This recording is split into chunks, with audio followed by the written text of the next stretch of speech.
अस्सलाम वालेकुम व्यूअर्स, उम्मीद है कि आप सब लोग खैरियत से होंगे। व्यूअर्स, आजकल एप्पल का मौसम आया हुआ है और आपको बहुत सारी जगहों पर एप्पल नज़र आ रहे होंगे। लाल लाल से बड़े मज़े मज़े के नज़र आ रहे होते हैं। तो दिल चाहता है कि इसकी बहुत सारी चीज़ें बनाई जाएं।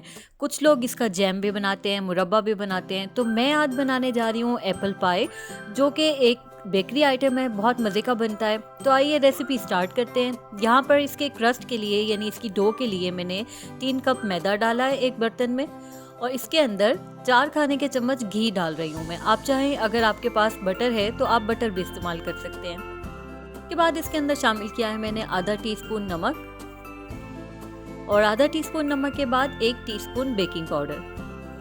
बस अब हम इसको अच्छी तरह से मिक्स करेंगे, हाथ की मदद से मिक्स करेंगे, ज़्यादा अच्छे तरीके से मिक्स हो जाता है इस तरह। बिल्कुल यकजान करेंगे इसे। इसकी डो की रेसिपी जो असल में होती है, यानी कि जो इसकी एक्चुअल रेसिपी है डो की, वो इससे थोड़ी डिफरेंट होती है। यानी कि उसके अंदर आपको बटर ही इस्तेमाल करना होता है और एक आध चम्मच सिर्फ ठंडा पानी इस्तेमाल करना होता है। उसके ज़रिए आपने उसकी डो बनानी होती है। तो हमारे मुल्क में आपको पता ही है कि यहाँ पर मक्खन, चीज़, ये सब चीज़ें अच्छी खासी एक्सपेंसिव होती हैं। तो किसी एक चीज़ के लिए ख़ास तौर पर मंगवाना ये सब कुछ थोड़ा सा अफोर्डिंग नहीं होता। तो मैं ये चाहती हूँ कि इस तरह की चीज़ बनाई जाए जो घर में हम ख़वातीन अपने घर में मौजूद चीज़ों से बना भी लें, ईजी भी रहे हर एक के लिए बनाना और मज़ा भी आए बनाने का।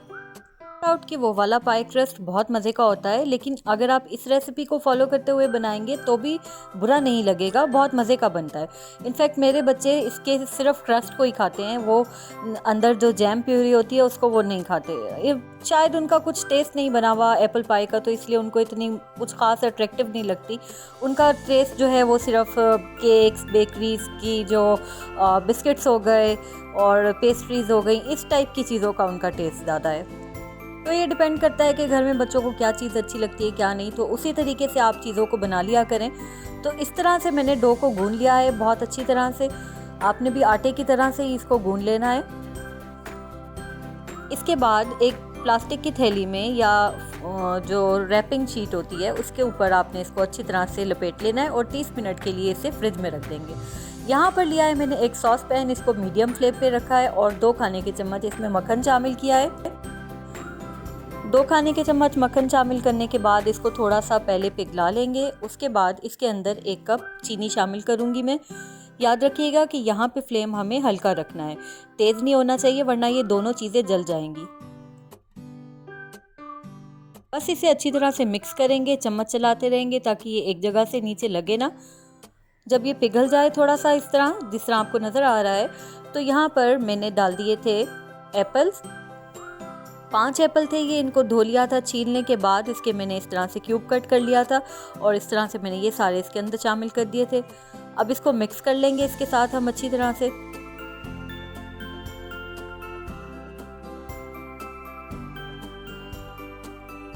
इसको अच्छी तरह से मिक्स कर लेने के बाद अब इसके अंदर शामिल कर रही हूँ मैं आधा teaspoon cinnamon powder. Cinnamon powder बाज़ार से इजीली मिल जाता है, अगर आपको ना मिले तो दालचीनी के टुकड़े आपके घर में जो रखे हों उन्हीं को पीस लें ग्राइंडर में और सिनामन पाउडर बन जाएगा। आधा टीस्पून ही डालिएगा, ज़्यादा मत डालिएगा, क्योंकि ज़्यादातर हम लोगों का मीठे में सिनामन का टेस्ट इतना ज़्यादा होता नहीं है। तो इसकी जो एक्चुअल रेसिपी है उसमें ये होता है, डलता है लाजमी, तो इसलिए मैंने इसको डाला है। अब मैंने इसे 10 मिनट तक ढककर पका लिया था। 10 मिनट के बाद एप्पल बहुत अच्छी तरह से इसमें गल गए हैं, पक गए हैं और इसका जो शुगर सिरप है वो बहुत मज़े का बन गया है इसके साथ ही।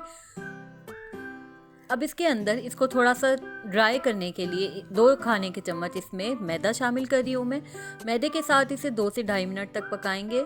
ये बिल्कुल थिक सा जैम सा बन जाएगा और ये जूसी सा है जो सारा गायब हो जाएगा। इससे आसानी होती है कि जब आप पाई बनाएंगे तो इसके जो अंदर की फिलिंग है वो बाहर नहीं निकलेगी। इसको मिक्स कर लेंगे, तकरीबन 2 से ढाई मिनट तक पका लेंगे इसे, ताकि इसका कच्चापन भी मैदे का ख़त्म हो जाए और ये सारी अच्छी सी मज़ेदार सी प्यूरी बन जाए हमारी।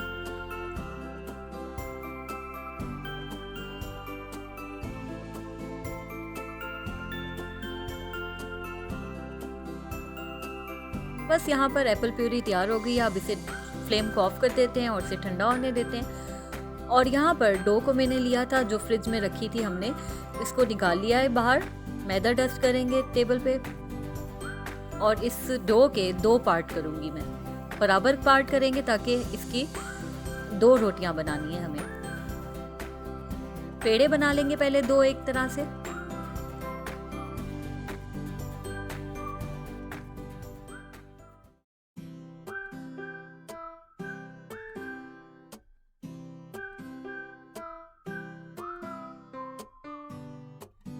इसको बेल लेंगे, बड़ी सी रोटी बना लेंगे। जितना बड़ा बर्तन होगा आपका, यानी कि जिस सांचे में आपने एप्पल पाई बनानी है उतना बड़ा तकरीबन आपने इस रोटी को बेलना है। मेरे पास थोड़ा सा बड़ा बर्तन था तो मैंने इसलिए इसको थोड़ा बड़ा बेला था।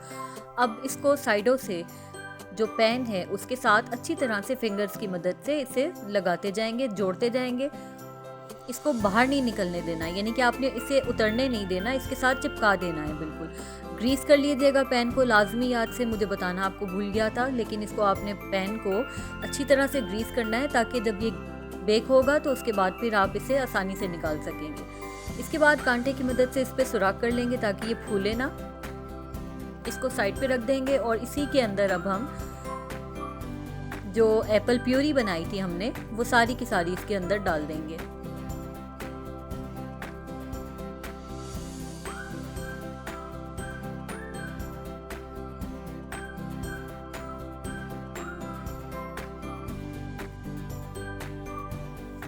तो एप्पल प्यूरी को डालने के बाद पूरा अच्छी तरह से फैला देंगे इसको, ताकि ये सारी कोने कोने में अच्छी तरह से रच बस जाए इसका फ्लेवर भी, और ये कहीं से भी खाली ना हो।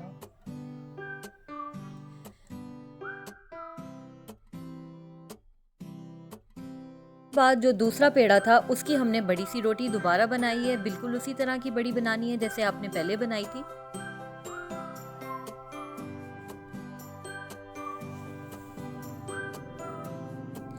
अब इस रोटी को भी जो हमारे पास पहले सारा तैयार हुआ हुआ है उसके ऊपर इस तरह से लगा देंगे और किनारों से इसको अच्छी तरह से बंद करेंगे।